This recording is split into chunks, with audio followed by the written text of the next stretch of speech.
Dnes noci zavládne v Piešťanoch filmové Pohode. Zombík, ešte nie? Ešte nie? Ešte nie. Tak potom na mňa len, neviem. No. Keď začne rozprávať, tak... Dočkaj, ale ja to nepoviem tu na prvý raz.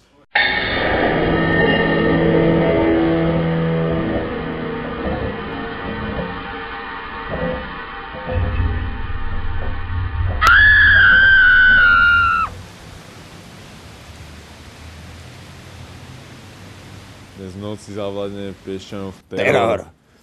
Rodriguez s Tarantínom vám ukážu Najlepšie filmové peklo od dôb Kryžníka Potemkina. 2 no holds barred feature-length motion pictures for the price of 1. Sex zombina. Násilie. A kozy. Cinematic sa dnes premení na Greenhouse. Greenhouse.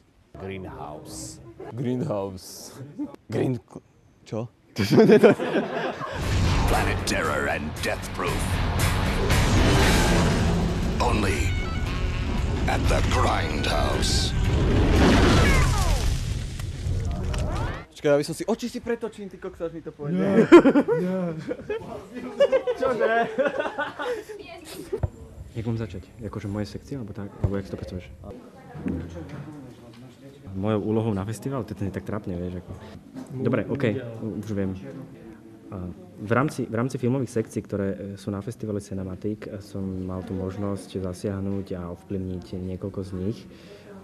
Jedna z tých najvýraznejších je sekcia Kinema Choice, ktorá predstavuje to najlepšie za prvého pol roka 2007, čo sa odohralo v našej distribúcii v našich kinách. Z tých ďalších festivalových sekcií mi pripadla úloha zostaviť sekciu profilovú režisera Alejandra Gonzáleza Iñárritu, kde budú môcť diváci vidieť trojicu filmov, trilógiu o smrti. Sú to filmy 21 gramov, Babel a Amores Perros. O jednej slovenskej rodine, o žene, ktorá má už 4 deti a čaká 5. a vlastne celá rodina sa proti nej nejak postaví a povie, že ho nechce a ona si nejakým svojím takým pasívnym, ale silným postojom vydobije svoje a to dieťa sa nakoniec narodí. To prezradzujem, že je koniec. Mne je strašná zima. Ja sa takto trasiem. Ja neviem odpovedať na otázku, že prečo tá téma proste ma to zaujalo, zaujímalo ma ako pocity ženy, ktorú muž núti niečo urobiť a to, ako sa s tým nejak ona vysporiada, ako sa proti nemu postaví a ako to príjme okolie a čo to s tým okolím spraví. Tá klasická otázka, že je naozaj problémom slovenského filmu scenár? Nie. Podľa mňa nie je.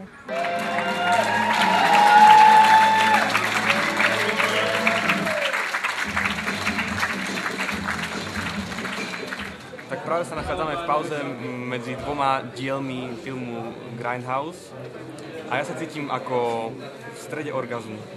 Páni, je to šupa. Počkaj, ja si to musím premysleť. Neviem, aký je to pocit, ja práve idem z jedného pubu, takže... No, super, tento prvý film bol úplne najlepší. No super, 10 z 10 dávam. 11 z 10. Nie je to dedictví, ale je to výborné. Dobre to bolo a teším sa, že toto bola tá slabšia časť. Teším sa na tú silnejšiu, o moc viac. Videl som všetko, videl som už kadečo, videl som koňa čúvať, hada zvracať, ale to, čo som videl dneska, a ešte je to len v polovičke, takže... Pohode, ja som zvyknutý na také veci.